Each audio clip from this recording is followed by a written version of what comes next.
A crowded airport gate is a theater of quiet judgment. We see the hoodie before we see the person. We see the skin color before we see the character. But what happens when the person we dismiss is the one person we should fear? When two police officers, fueled by prejudice and a false report, decide to make an example of a young black woman, they believe they have all the power. But they are about to learn that the woman they are publicly handcuffing holds a power that can end their careers in a single terrifying instant. Before we begin, comment where you are watching from today, and make sure to subscribe, because tomorrow's story is one you don't want to miss. Now, let's get into it. The hum of JFK International Airport's Terminal 4 was a familiar white noise to Maya Lincoln. It was 8 a.m., and the cavernous space was already a river of anxious travelers, overpriced coffee, and the perpetual antiseptic smell of cleaning solution and jet fuel. Gate B-26, servicing American Airlines Flight 110 to London Heathrow, was a microcosm of the whole chaotic world. Businessmen in crisp, wrinkled suits frantically typed on their laptops, families tried to wrangle sugar-fueled children, and clusters of students huddled over their phones. And then, there was Maya. To anyone who bothered to look, she was invisible in the most conspicuous way. She was 25, slight of build, and wearing an oversized plain gray hoodie, hood pulled partially up. Faded jeans, a pair of worn-out sneakers, and a simple black backpack completed the look. She sat apart from the main cluster, her back against a pillar, her gaze sweeping the boarding area. She was, by every measure, the person least likely to be in the first-class lounge. But Maya wasn't just at the gate. She was working the gate. A man in an expensive-looking navy blue Brioni suit, Mr. Patterson, glanced at her, then glanced again. His lip curled in distaste. He was trying to finalize a merger deck on his laptop, and her intermittent gaze felt intrusive. He saw a loiterer, a problem. He flagged down the nearest gate agent, a woman named Brenda Higgins, whose stressed expression and tight-lipped smile suggested she was one delayed flight away from a breakdown. "Excuse me," Patterson said, his voice a low, entitled rumble. "That person," he nodded discreetly toward Maya, "has been staring at me and my screen for 10 minutes. She looks suspicious. She doesn't look like she belongs here." Brenda Higgins glanced at Maya. She saw exactly what Patterson saw. A young black woman in a hoodie, sitting on the floor, looking out of place among the business travelers. Brenda's own biases, amplified by the stress of a morning shift, clicked into place. This was an easy problem to solve. "I understand, sir. I'll handle it," Brenda said, her voice dripping with forced courtesy. Maya, oblivious to the quiet judgment, wasn't looking at Patterson at all. Her focus was on two other men, seated 20 feet away, pretending not to know each other. One was stocky, with a shaved head. The other was thin, with nervous, darting eyes. Maya knew them as the handler and the courier. She had been tracking them for 6 months as part of Operation Cross Atlantic, a sprawling FBI investigation into a human trafficking ring that used international flights to move its victims. The men were good. They were calm. But Maya was better. Her job today wasn't to arrest them. It was to observe, to track, and to ensure they led her to the next link in the chain upon landing in London. Her backpack, which Patterson and Brenda saw as a vagrant's satchel, contained a laptop with a direct encrypted link to the FBI's New York field office, a high-frequency transmitter, and, tucked in a hidden compartment, her service weapon and credentials. Brenda picked up the phone at the gate podium and dialed the Port Authority police substation. "This is Brenda Higgins at Gate B-26, she whispered, cupping her hand over the receiver. "I have a suspicious individual, refusing to move, possibly casing passengers. Young, black female, gray hoodie, black backpack." She listened. "Yes, I think you should send someone. She's making the first-class passengers nervous." She hung up, satisfied. She had done her job. She had protected her real customers. Maya felt the shift in the air before she saw them. The ambient noise of the gate seemed to dip. 2 Port Authority police officers were walking toward her. One was older, with a thick mustache and a stomach that strained against his duty belt. His name tag read Nolan. The other was younger, fitter, and looked like he'd rather be anywhere else. His tag read Shaw. Nolan was the one in the lead.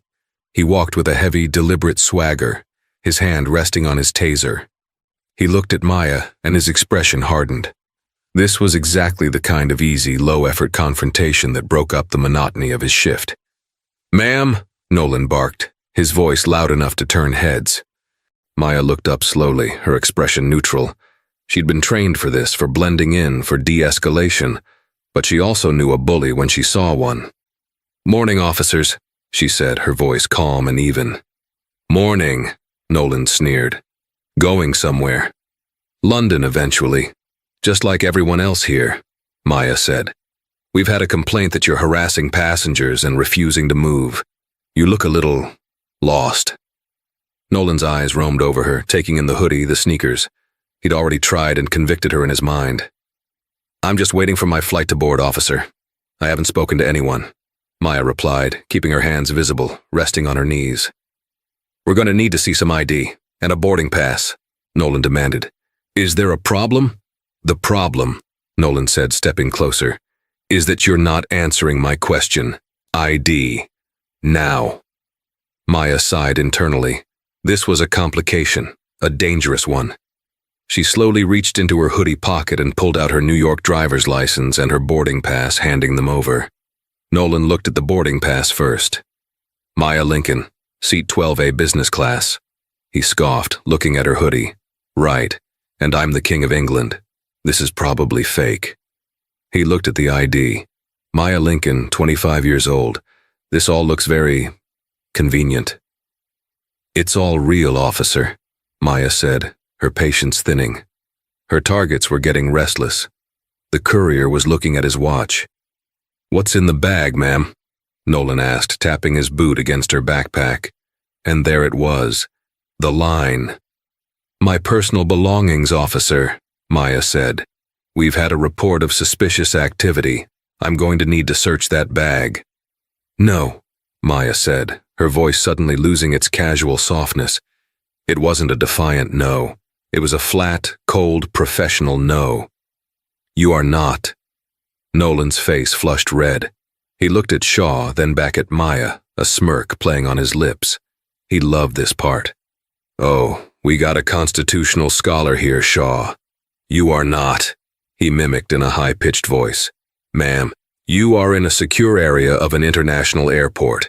I can and I will search that bag, or we can do this the hard way." "Officer Nolan," Maya said, standing up slowly, "I am telling you, you do not have probable cause. You are making a mistake." "The mistake," Nolan said, unsnapping the retaining strap on his handcuffs, "was you deciding to play tough with me." The gate was silent now. Everyone was watching. Patterson looked on with smug satisfaction. Brenda Higgins pretended to be busy with her computer, but her eyes were glued to the scene. "Turn around and put your hands behind your back," Nolan commanded. Maya's mind was racing. Her targets, the operation, the equipment. She couldn't let them search the bag, but she also couldn't blow her cover. Not here. Not in front of her targets. She had to de-escalate. "Officer, I am happy to cooperate, but I will not consent to a search. If you'd like to call your supervisor, I'm happy to wait." That was the final straw for Nolan. To him, her calm, articulate refusal was the ultimate sign of disrespect. It was a challenge to his authority, and he was going to win. "You're resisting!" he shouted, shoving Maya against the pillar. "You're resisting! Shaw, get her other arm!" "Nolan, wait!" Shaw said, his eyes wide. "Now, Shaw!" Nolan grabbed Maya's left arm, twisting it painfully behind her back. Maya, trained in defensive tactics, instinctively tensed, but she didn't fight back. She couldn't. Shaw, following his senior officer's order, grabbed her other arm. The cold, sharp click of the steel handcuffs locking around Maya's wrists echoed in the silent terminal. The metal was cold and tight against her skin. Officer Nolan, breathing heavily with exertion and self-importance, cinched the cuffs one notch tighter than necessary. Pain shot up Maya's forearms. The gate lounge, once a dull hum, was now a silent arena. Every eye was on her. Phones were out, small red lights glowing as dozens of people recorded her humiliation. Mr. Patterson, the man in the Brioni suit, nodded once, a grimly satisfied look on his face, before turning back to his laptop, as if the matter was now beneath him. Brenda, the gate agent, looked relieved, validated in her suspicion. "Now," Nolan grunted, yanking Maya upright by the chain of the cuffs. "You're coming with us. We're going to find out exactly who you are, little girl." The term little girl landed like a slap. Maya kept her face a mask of neutrality, but inside a cold, precise anger was building. It wasn't the hot anger of indignation. It was the focused rage of a professional whose mission was being compromised by a fool. Across the lounge, she saw her targets, the handler and the courier. They were watching. The courier looked nervous, but the handler was studying the scene with a chilling calmness. He was assessing the police presence. He was analyzing the threat. This was bad. This was catastrophically bad. Nolan and Shaw hadn't just detained a citizen. They had, in their bumbling arrogance, announced to two high-level criminals that this gate was under surveillance. They were burning her operation to the ground. "Nolan, we should just take her to the office," Shaw muttered, clearly uncomfortable with the public spectacle. The cameras were on him, too. "In a minute," Nolan said, playing to the crowd. He grabbed Maya's backpack, slinging it over his own shoulder. "We've got to secure the suspicious package. Might be a bomb," he said loudly, winking at a passenger. "It's not a bomb, officer," Maya said, her voice dangerously quiet. "And I advise you not to open it. That is property of the United States government." Nolan laughed. A loud, barking laugh. "Oh, now it's government property. First you're a lawyer, now you're a government mule. Which is it? You kids watch too many movies." He began to parade her toward the exit, shoving her lightly between the shoulder blades. "Let's go. Move." The walk from Gate B-26 to the Port Authority substation was the longest 200 yards of Maya's life. It was a walk of shame, engineered for maximum visibility. They passed a Starbucks, a duty-free shop, a currency exchange. With every step, travelers stopped to stare. They saw the narrative Nolan was painting. A young black troublemaker, probably caught stealing or starting a fight, being hauled away in handcuffs. "See what happens when you don't cooperate?" Nolan said to her, his voice low and menacing, the fake smile for the public gone. "We always win. You should have just let me look in the bag. Now you're looking at resisting arrest, assaulting an officer." "I never touched you, officer," Maya stated. "You tensed up. That's assault where I come from. And I'll find something in that bag of yours, don't you worry. Contraband, paraphernalia, I always do." This was his game. He wasn't just a cop.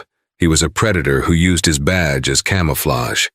He found people who didn't fit his narrow worldview, people who looked wrong, poor or young, or in her case, black, and he squeezed them. He knew most couldn't fight back, couldn't afford a lawyer, and would plead out to whatever he charged them with just to make it go away. He had, quite literally, picked the wrong person. Shaw walked silently beside them, his face a mask of conflict. He knew this was wrong. He knew Nolan was on a power trip. But Nolan was his field training officer, a man who held Shaw's career in his hands. A complaint from Nolan could get him stuck on the overnight shift at the cargo docks for a year. So, Shaw said nothing. His silence was his complicity. "In here," Nolan said, shoving Maya through a gray, unmarked door into a small, windowless room. The room was suffocating. It smelled of stale coffee and body odor. There was a single metal table bolted to the floor and 2 chairs. It was the kind of temporary holding room where rights went to die. Nolan slammed the door shut, and the noise of the terminal was instantly cut off. The silence was heavy. "Sit," Nolan commanded, pushing her down into one of the chairs. The metal was cold against her legs. He dropped her backpack on the table with a heavy thud. "Right," Nolan said, cracking his knuckles. "Let's see what's in the government property bag." He reached for the main zipper. "Officer Nolan," Maya said, her voice cutting through the stale air. "For the last time, Do not touch that bag. Or what? Nolan laughed. You gonna bite me? You're interfering with a federal investigation. That is a felony punishable by up to 5 years in prison. Wow, she's good, Shaw. She even knows the statutes. Too bad it's all bull. Nolan unzipped the main compartment. He saw a laptop, a few bundled cables, and a change of clothes. Ooh, scary. Adele, what's this, your homework? He pulled out the laptop. It was a standard-issue black laptop, thick and durable but nondescript. He tried to open it. Locked. What's the password? Justice. Officer Nolan, Maya said, you have just committed a federal crime. By opening that bag and attempting to access that device, you have tampered with classified material related to an active counter-trafficking operation. Nolan paused. There was something in her voice, the absolute lack of fear, the clinical precision of her words. A tiny, cold seed of doubt began to sprout in his gut. But he was in too deep now. To back down was to admit he was wrong. Shut up, he said, his bravado cracking. You're just trying to scare me. I'm not trying to scare you, officer. I am informing you of the consequences of your actions. You are out of your depth. We'll see about that, Nolan said, his anger flaring to mask his sudden fear. He dumped the entire contents of the bag onto the table. The change of clothes, a power bank, a water bottle, a small toiletries bag, and a small, hard-sided case. What's this? Nolan said, grabbing the case. It was locked with a small combination lock. Drugs? A weapon? Officer Shaw, Maya said, ignoring Nolan completely and turning her gaze to the younger cop who was standing frozen by the door. Your partner is about to make a mistake that will end his career and yours. He has illegally detained me, illegally searched my property, and is now attempting to access classified equipment. I am giving you one chance to stop him. Shaw looked at Maya, then at Nolan. Nolan, maybe we should call a supervisor. She's very specific. She's a liar, Nolan roared. She's trying to divide us. I'm opening this box. He pulled his pocket knife out and jammed it into the lock mechanism, trying to pry it open. That's enough, Maya said. She'd given them every chance. Her targets were probably already through security, her surveillance blown. The mission was secondary now. This was about survival, and more importantly, about justice. You had your chance, she said. Nolan was still wrestling with the lock. Shut up, shut up, shut. Officer Shaw, Maya commanded, her voice changing. The quiet, polite victim was gone. In her place was someone else entirely. The voice was cold, hard, and radiated an authority that Shaw had never heard in his life. It stopped him cold. Take your left hand, Maya ordered. Reach into the front left pocket of my jeans. Do it. Slowly. Nim pulled his pocket knife out and jammed it into the lock mechanism, trying to pry it open. That's enough, Maya said. She'd given them every chance. Her targets were probably already through security, her surveillance blown. The mission was secondary now. This was about survival, and more importantly, about justice. You had your chance, she said. Nolan was still wrestling with the lock. Shut up, shut up, shut. Officer Shaw, Maya commanded, her voice changing. The quiet, polite victim was gone. In her place was someone else entirely. The voice was cold, hard, and radiated an authority that Shaw had never heard in his life. It stopped him cold. Take your left hand, Maya ordered. Reach into the front left pocket of my jeans. Do it. Slowly. Nolan stopped fiddling with the lock. What? Shaw, don't listen to her. She's playing games. Do it, officer, Maya repeated. Shaw, mesmerized by her certainty, took a hesitant step forward. He reached, his fingers trembling, into her pocket. His fingers brushed against a small, stiff leather object. He pulled it out. It was a black leather wallet designed to hold a badge. Open it, Maya commanded. Shaw fumbled with the clasp. He opened it. The silence in the room became absolute. The world stopped. For Officer Shaw, the air in the small, stale room seemed to crystallize. His eyes were glued to the object in his hand. It wasn't a fake. It wasn't a novelty. The gold shield was heavy, intricately detailed and unmistakable. Federal Bureau of Investigation. Above the eagle, the credentials read, Special Agent Maya A. Lincoln. Shaw's blood turned to ice. His hand, the one holding the badge, began to tremble violently. He looked from the badge to Maya's face. The lost little girl was gone. In her place was a federal officer whose eyes were burning with a cold, controlled fury that was more terrifying than any shouting. "Nolan," Shaw whispered. His voice was a dry croak. "What? What is it?" Nolan snapped, still focused on the locked case. "Nolan, stop. I told you to shut up, Shaw. Nolan!" Shaw screamed, his voice cracking with pure, undiluted panic. Nolan spun around, his face red with rage. "What is your—" He stopped. Shaw was holding the badge out, his arm shaking as if it weighed 1,000 pounds. Nolan's eyes dropped to the shield. The color drained from his face. It didn't happen slowly. It was as if a plug had been pulled. All the blood, all the bravado, all the air vanishing from his body at once. His mouth fell open. The pocket knife clattered from his limp fingers onto the floor. He stared at the badge. He stared at Maya. Back to the badge. This was the freeze. It was a moment of complete system failure. His brain, which had been running on a high of prejudice and power, had just slammed into a brick wall.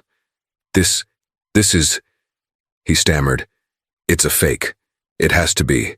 You bought this." "It's not fake, officer," Maya said, her voice like gravel. "Now take the cuffs off me." Nolan didn't move. He was paralyzed, a statue of stupid disbelief. "Shaw!" Maya barked, using her command voice. "The key, my left wrist, now." Shaw jumped as if zapped by a taser. He fumbled at his belt, his fingers clumsy, trying to get the handcuff key. He dropped it. "Pathetic," Maya spat. "Pick it up." Shaw scooped up the key, his face pale and slick with sweat. He rushed over and jammed the key into the lock on her left cuff. He fumbled, but finally, the first cuff clicked open. He moved to the second. Click. The handcuffs fell away to the floor. Maya didn't move from the chair. She slowly, deliberately, brought her arms around to the front, rubbing her raw, red wrists. The indentations from the metal were deep. She held out her hand. "My credentials, Officer Shaw." Shaw practically threw the badge wallet into her hand. "And my backpack," she said. Nolan was still frozen, his back against the wall, his eyes wide with a dawning, sickening horror. We got a call," he whispered. "A complaint. A suspicious. You fit the description." "I fit the description," Maya repeated. It wasn't a question, it was a judgment. A young black woman in a hoodie. That was the description, wasn't it? The gate agent," Nolan babbled. "You, both of you," Maya said, standing up. She was no longer the one being interrogated. She was now the one in charge. The power dynamic in the room had not just shifted, it had inverted violently. "You are to stand against that wall. Do not speak. Do not move. Do not breathe unless I tell you to." "Now wait a minute," Nolan tried, a last flicker of his old self. "You can't." "Stand!" Maya roared. The two Port Authority officers, men who had uniforms, guns, and the full authority of the state of New York, flinched like misbehaving children and scrambled to the far wall side by side. Maya calmly walked to the table. She zipped her backpack shut, wincing as her wrist throbbed. She slung it over one shoulder. Then she pulled out her own phone. "You had no probable cause," she said, not looking at them, her fingers flying across the screen. "You had a Karen complaint from a gate agent and a biased passenger, and instead of de-escalating, instead of being professional, you chose to humiliate me. You chose to put your hands on me." "We were just doing our job," Shaw whimpered from the wall. "Your job?" Maya spun around. "Your job is to protect and serve, not to harass and assault. Your job is to use discretion. But you, Nolan, you don't have discretion. You have a God complex and a prejudice. And you, Shaw, you have no spine." She put the phone to her ear. "This is Special Agent Lincoln," she said, her voice all business. "Badge number 749J. I have an agent interference situation at JFK Terminal 4, Port Authority Substation. I have been wrongfully detained and assaulted by 2 PAPD officers. She paused, listening. That's correct. Cuffed and detained. They have also compromised a Class 4 federal investigation. Operation Cross Atlantic, yes, sir. Nolan's knees audibly knocked together. Federal investigation. This was no longer about a complaint. This was about prison time. I need a supervisor from the New York field office here. Now, Maya continued. And I need you to contact the Port Authority Chief of Police and the Director of Aviation for JFK. Get them all here. This room. 10 minutes. She hung up. The silence that followed was deafening. The only sound was Officer Nolan's ragged, panicked breathing. You're FBI, Nolan whispered, as if saying it aloud might make it make sense.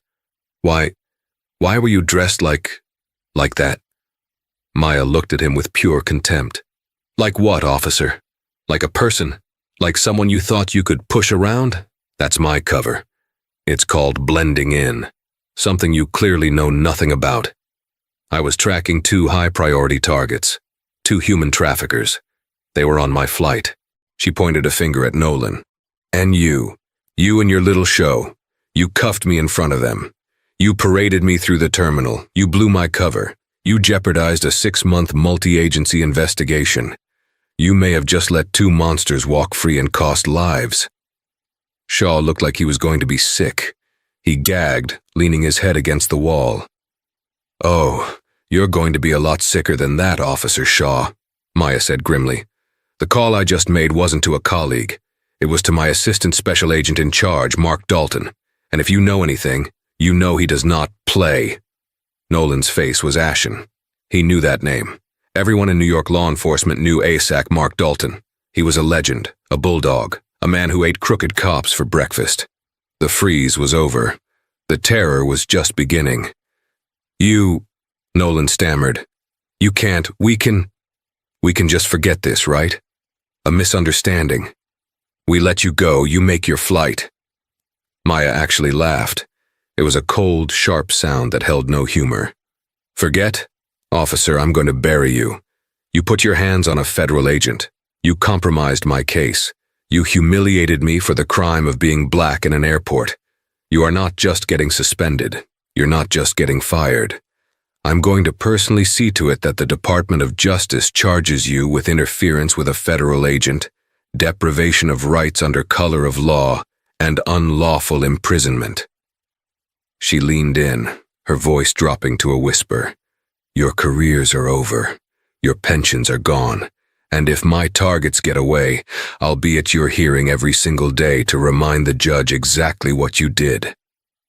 The door to the small room burst open. But it wasn't a cop. It was a man in a perfectly tailored $5,000 suit with graying temples and eyes that looked like they could burn holes in steel. Agent Lincoln, he said, his voice a low baritone. ASAC Dalton, Maya replied, her shoulders sagging just a fraction in relief. Mark Dalton's eyes swept the room. He saw Maya's red wrists.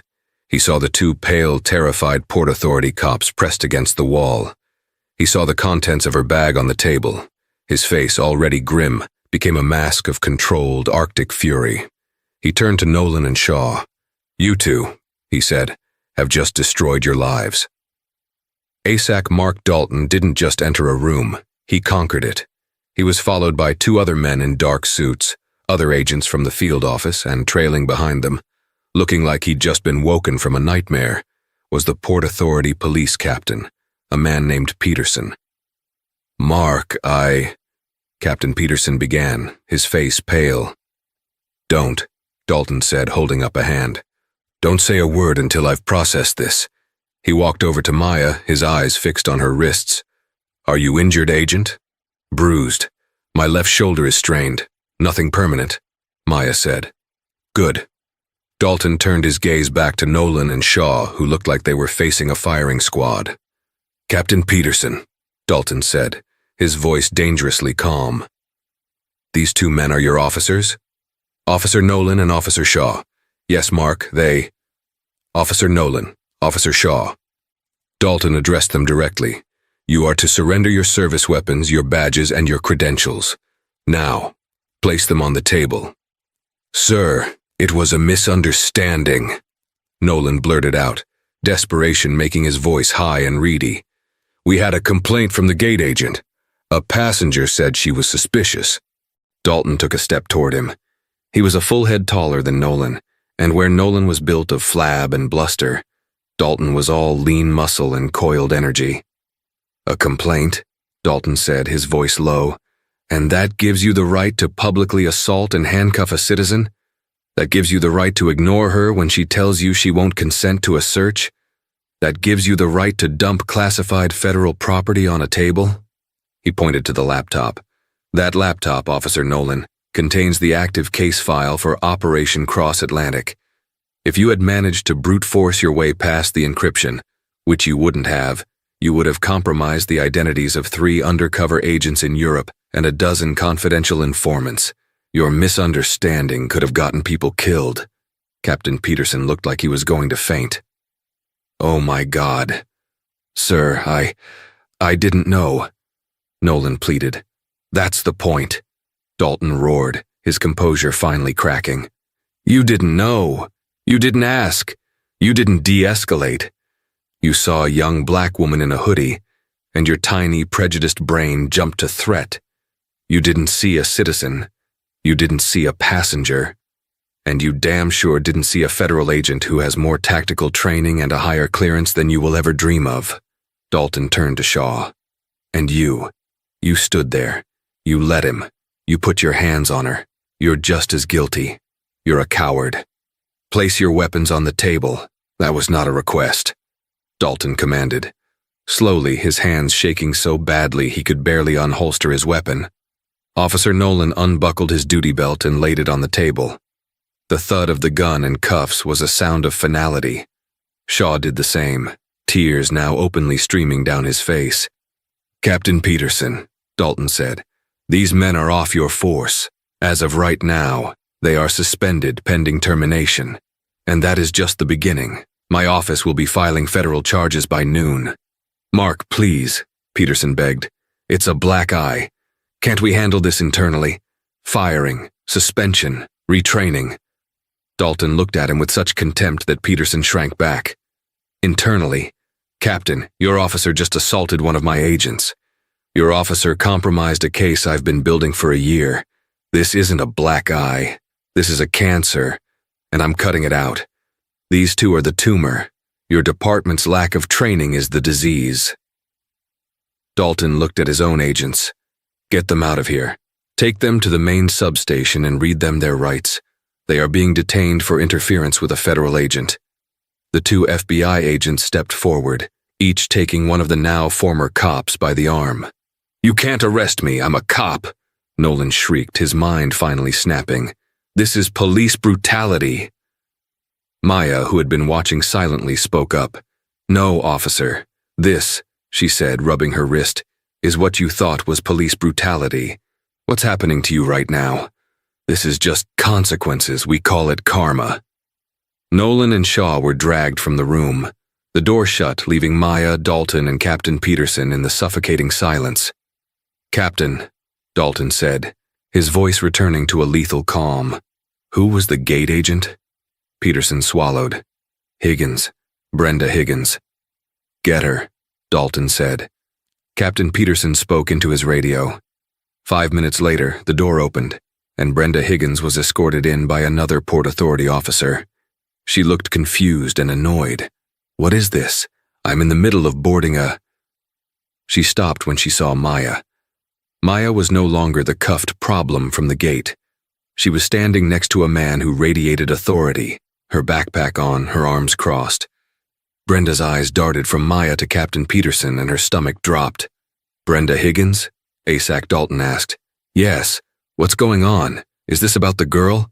Did you find something in her bag?" Dalton's expression was unreadable. "The girl, Miss Higgins, is Special Agent Maya Lincoln of the Federal Bureau of Investigation." Brenda's hands flew to her mouth. "What? No. She was just sitting there." "She was just sitting there doing her job, Miss Higgins," Dalton said. A job you interfered with. A job that your call to the police may have completely destroyed. You reported a suspicious individual. What exactly was suspicious about her? She was watching, Brenda stammered. A passenger complained, Mr. Patterson. He said she was watching his laptop. She was in a hoodie. She didn't look like she belonged. Didn't look like she belonged, Dalton repeated, savoring the words. Didn't look like she belonged in business class? Is that what you mean, Miss Higgins, because she's black? Because she's young? Because she wasn't wearing a suit? No. I mean, it's just, we have a protocol. Your protocol is profiling, Dalton cut her off. You used your position of authority as an agent of American Airlines to instigate a false police report based on your own personal bias. The two officers who responded, Officers Nolan and Shaw, escalated your false report into a physical assault and an unlawful detention of a federal agent. I didn't tell them to arrest her, Brenda cried, terror dawning. You loaded the gun, Miss Higgins. They pulled the trigger. Those officers have been suspended and are currently being charged with federal crimes. Brenda burst into tears. Oh my God! Am I going to be arrested? I'm not interested in you, Dalton said dismissively. My colleagues in the U.S. Attorney's Office might be, but what I am interested in is making sure American Airlines understands the liability you have just exposed them to. Captain Peterson, please escort Miss Higgins back to her gate. I'm sure her airline's corporate legal team will want to speak with her before she's fired. Peterson, eager to do something right, nodded and gently guided the sobbing gate agent out of the room. The door closed again. It was just Maya and Dalton. Hell of a morning, Lincoln, Dalton said, a small, grim smile on his face. You have no idea, sir, Maya said, slumping against the table. The adrenaline was fading, leaving behind a bone-deep weariness and the throbbing in her wrists. The targets? Dalton asked. Blew them, Maya said, disgust in her voice. They saw the whole thing. The handler was watching. They knew the gate was hot. They're gone. They'll have dumped their phones, aborted the route. Maybe not, Dalton said. He tapped his earpiece. I had the Heathrow team scrambled the second you called. They're on standby. Your targets may have been spooked, but they're arrogant. They might think this was just a random profiling incident, unrelated to them. It's a slim chance, sir, Maya said. It's the only one we've got. You're grounded. Your cover here is blown. I'm pulling you. We'll have another agent meet the flight just in case, but your part in this is done. No, Maya said. Dalton raised an eyebrow. No, that was an order, Agent. Sir, they saw me get arrested. They saw a black girl in a hoodie get harassed by racist cops. They didn't see a federal agent. They saw exactly what Nolan and Patterson and Higgins saw. They think I'm just a civilian. They think they're safe. They'll get on that plane, and the handler will be laughing about it. Dalton was silent for a moment, processing. They're going to get on that flight, Maya insisted. They think they're in the clear. The London team can still grab them on the other side. My cover isn't blown. It's just been reinforced in the most humiliating way possible. The operation is still viable. You're sure? Dalton asked. I am. But I'm not getting on that flight, sir. I'm compromised. But the case might not be. Dalton nodded, his respect for her growing. She was right. In their racist arrogance, Nolan and the others had inadvertently provided her targets with the perfect misdirection. All right, Dalton said. I'll let the London ASAC know. They'll run with it. You, Lincoln, are going to the field office. You're going to write the most detailed report of your life. Every word Nolan said. Every person who watched. We are going to make an example of them. The DOJ is already spinning up a civil rights investigation. What about Mr. Patterson? Maya asked, remembering the smug man in the Brioni suit. Dalton's smile was predatory. Oh, Mr. Patterson is about to have a very, very bad day. Filing a false report that leads to the obstruction of a federal case. His company's lawyers are going to have a field day with him. I've already got an agent tracking him down. He's not getting on that flight either. The hard karma, as Maya had called it, wasn't just a single event. It was a shockwave, and it was just getting started. The fallout was immediate and catastrophic. For Officer Nolan, the tough guy act shattered the moment he was placed in a holding cell. Not in his own precinct, but in the federal detention center downtown.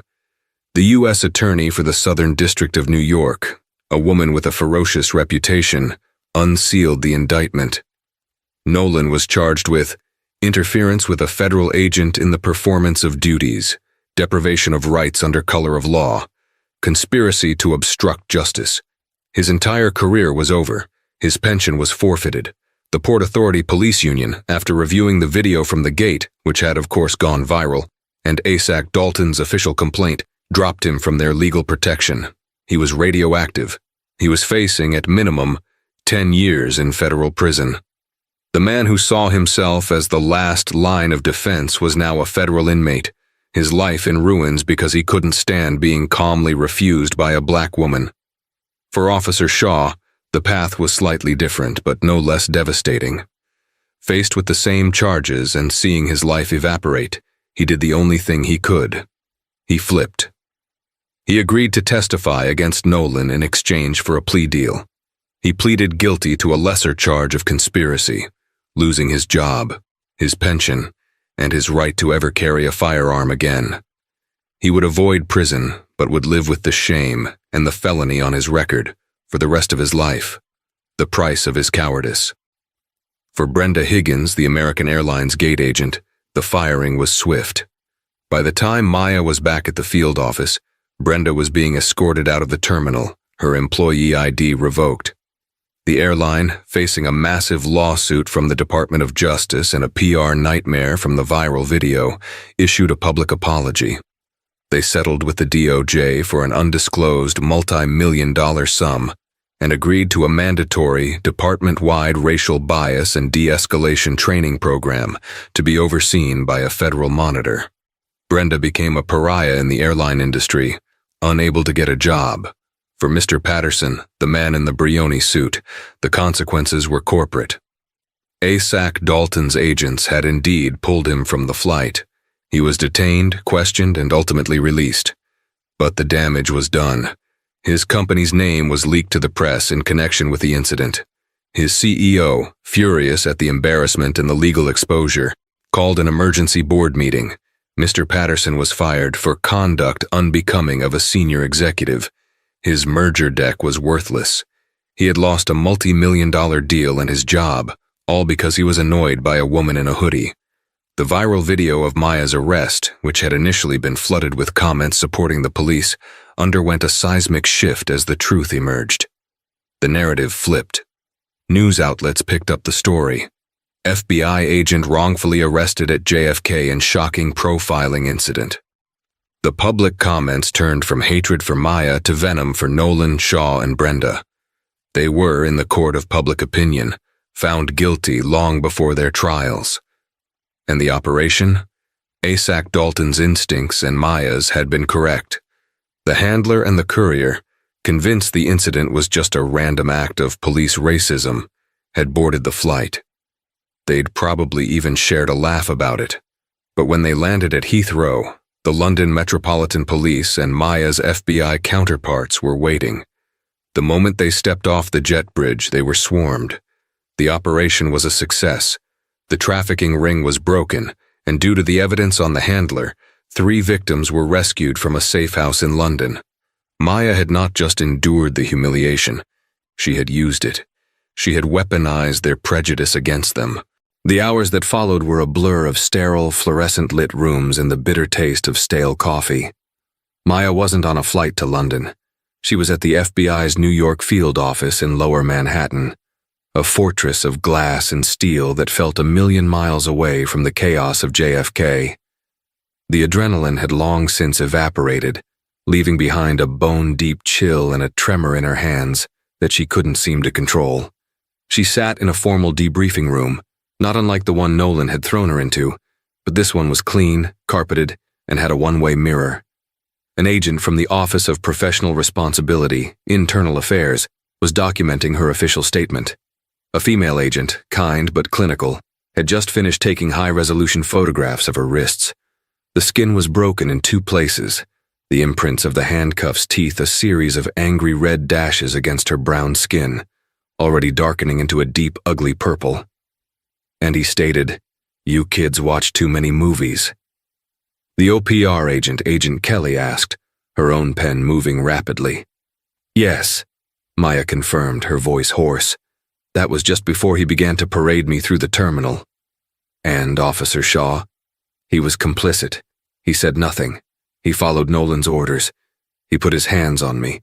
He held my arm while Nolan cuffed me." "And your repeated warnings that he was interfering with a federal investigation?" "He ignored them. He called me a liar. He mimicked me in a high-pitched voice." Saying it out loud made a fresh, hot wave of humiliation wash over her. This was the part that stung more than the cuffs, the utter dismissal, the gleeful, public degradation. "Thank you, Agent Lincoln," Kelly said, closing her file. "Your statement is clear. The U.S. Attorney's Office has already been briefed. ASAC Dalton is handling the operational fallout." She paused, her professional mask softening. "Are you all right, Maya? Really?" Maya looked at her hands, finally still. "I will be, but I keep thinking, what if I wasn't me? What if I was just a girl in a hoodie? What if I didn't have a badge in my pocket?" Agent Kelly's expression was grim. "Then you'd be in a cell at Queens Central Booking right now, charged with assaulting an officer, and no one would have believed you." She stood. "Go home, Lincoln, get some rest. You've done more than enough." But Maya couldn't go home. Not yet.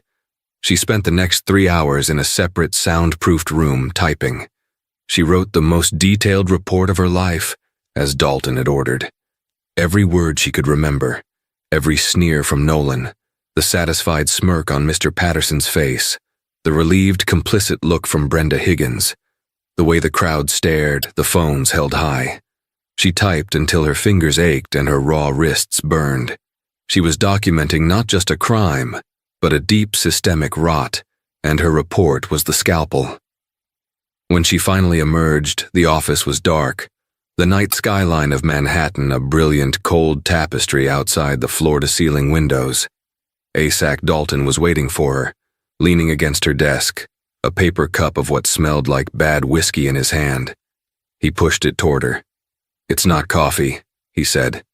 "Good," she replied, taking a sip. The burn was immediate, cutting through the numbness. "Heathrow team made the grab," he said without preamble.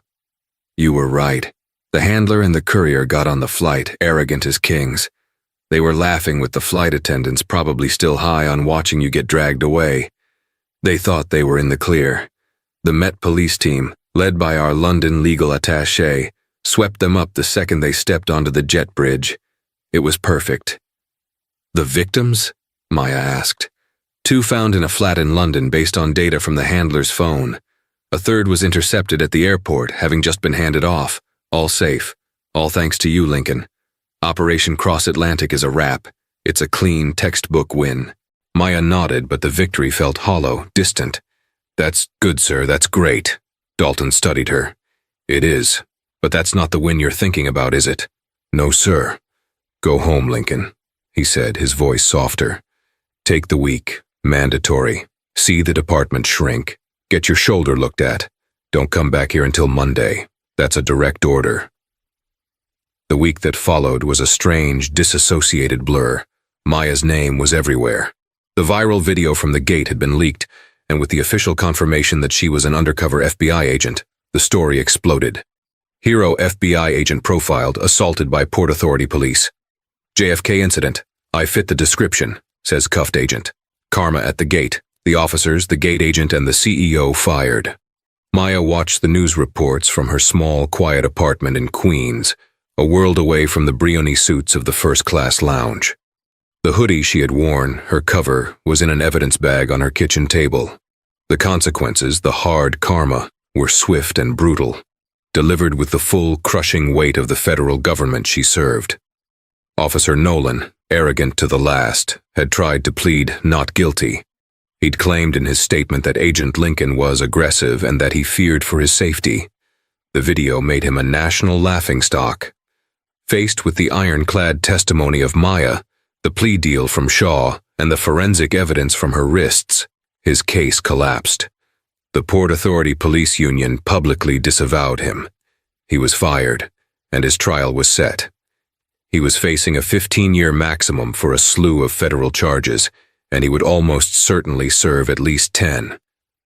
Officer Shaw, the man whose silence was his sin, had broken down completely. He'd flipped on Nolan in under an hour, agreeing to plead guilty to felony conspiracy to obstruct justice and deprivation of rights. His testimony against his former partner, in exchange for a recommendation of no prison time, was seen as his only path. He was fired, lost his pension, and as a convicted felon, would never be allowed to own a gun, let alone be a police officer ever again. Brenda Higgins was fired by American Airlines within hours. The airline, facing a multi-billion-dollar civil rights lawsuit from the Department of Justice and a stock price that was plummeting from the PR nightmare, had publicly apologized to Agent Lincoln. They had already settled with the DOJ, agreeing to a massive multi-million-dollar fine and a sweeping federally monitored consent decree to retrain their entire global ground staff in racial bias and de-escalation. Brenda's name was toxic, and her career in aviation was over.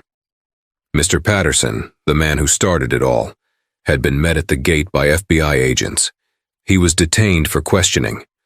While he wasn't charged with a crime, his company, a major investment firm, was not so forgiving.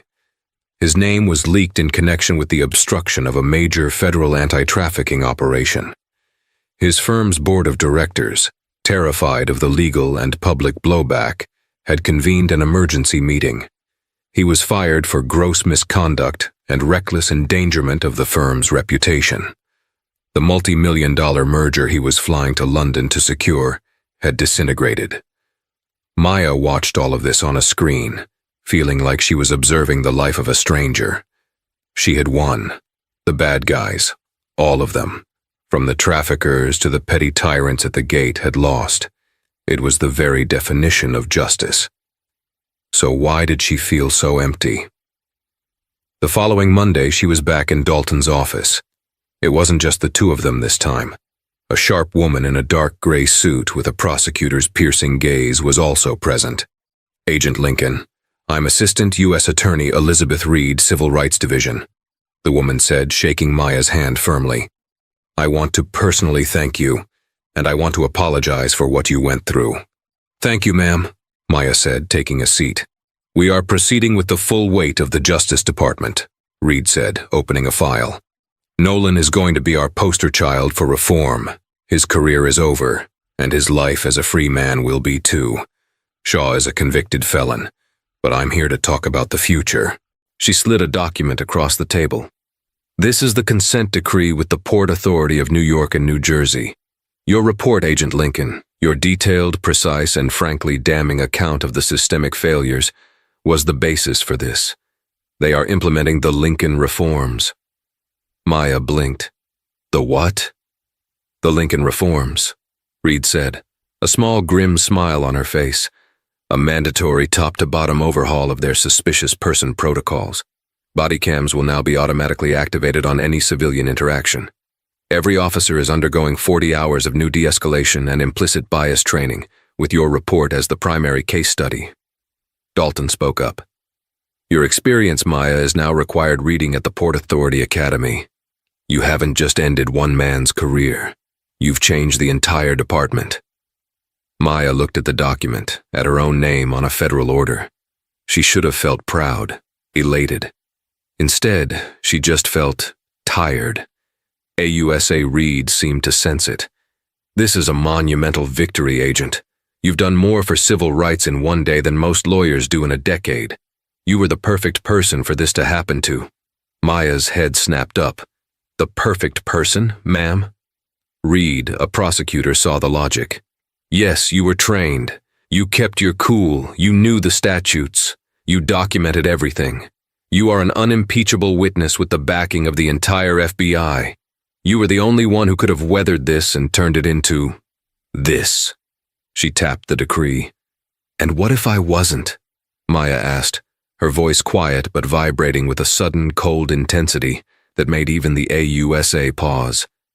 Dalton, sensing the shift, spoke. "Liz, thank you. We'll take it from here." AUSA Reed, recognizing a different kind of debrief, nodded, gathered her files, and left the room, closing the door softly behind her. Silence. "What if I wasn't an agent, sir?" Maya asked again, her gaze fixed on the skyline. "What if I was just Maya Lincoln, a 25-year-old from Queens going on vacation? What if I was a teacher, or a nurse, or a software developer? What happens to her?" Her voice was low, shaking with the suppressed rage of the entire last week. "I'll tell you what happens. He puts his hands on me. He cuffs me. He drags me through that terminal. He searches my bag and finds a laptop, a paperback, and some snacks. And you know what he does? He arrests me anyway. He arrests me for resisting, for disorderly conduct, for assaulting a police officer because I tensed." She stood up, pacing the office. "And that Maya, she doesn't have ASAC Dalton to call. She doesn't have the U.S. Attorney's Office. She gets a public defender who tells her to take a plea. She has a record. She loses her job. She loses her apartment. Her life is ruined. All because she fit the description.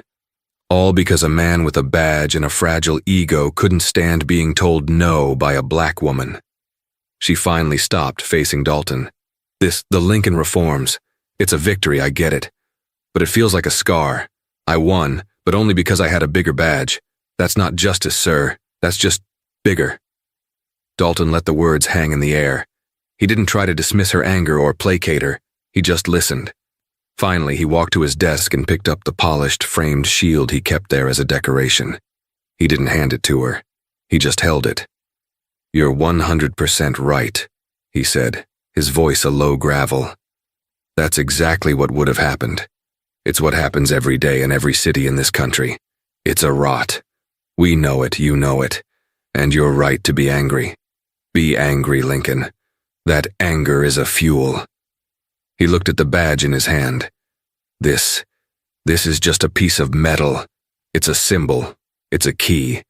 It's a shield that protects us, but it burdens us. It's the burden of knowing what happens to the people who don't have one. It's the burden of knowing that the system we're a part of is full of men like Nolan. We just witnessed what happens when prejudice meets power.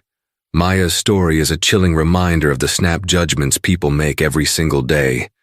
But it's also a powerful fantasy of what true justice can look like. The hard, cold karma that hit officers Nolan and Shaw, Brenda the gate agent, and Mr. Patterson wasn't magic. It was the consequence of their own actions, finally delivered. They thought they were punching down, but they had no idea they were punching a woman who could end their entire world. What did you think of Nolan's downfall? Was it justified? What do you think would have happened if Maya wasn't an FBI agent? These stories are a reminder that heroes and protectors come in all forms. If you love seeing karma deliver justice, make sure to like this video and subscribe to the channel. Don't forget to hit that share button to show your friends what happens when you mess with the wrong person.